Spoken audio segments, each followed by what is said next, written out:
très bien dit, Alexandre. Je suis étudiant à la maîtrise sous la direction de Jean Provost.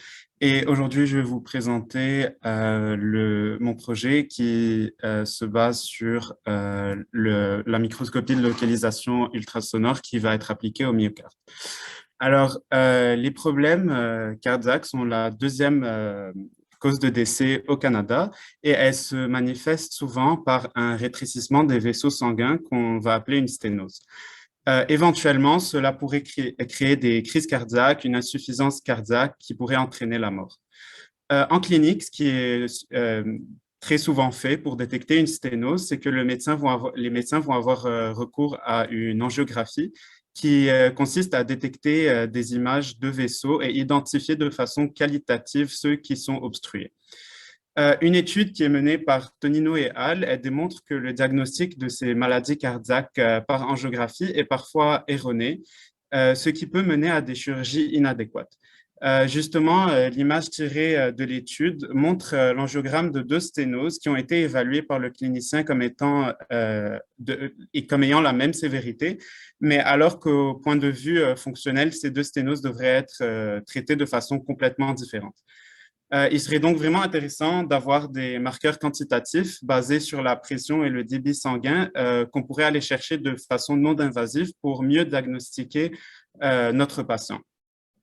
C'est pourquoi une méthode appelée Myocardial Ultrasound Localization Microscopy, baptisée MULA, a été développée au sein du laboratoire et a montré la possibilité d'imager les vaisseaux.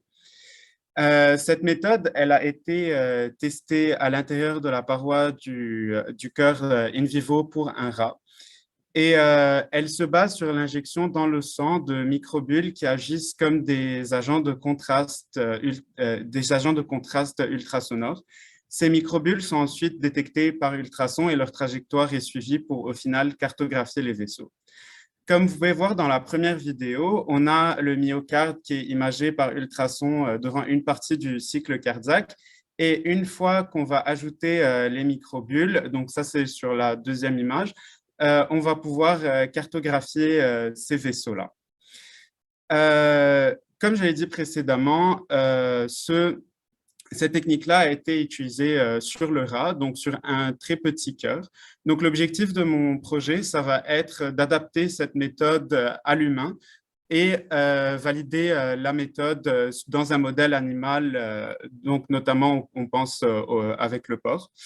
La méthode que je vais utiliser pour réaliser mes objectifs, c'est que je vais devoir adapter donc, cette méthode à un autre type de sonde qui pourrait émettre des ondes divergentes qui permettent de couvrir un champ de vue plus large, qui serait vraiment adapté pour les humains. Et on va essayer d'extraire des biomarqueurs quantitatifs qui permettent de mieux caractériser les maladies cardiaques une fois qu'on a fait des expériences sur animal. Je vous remercie de votre attention et je suis prêt à prendre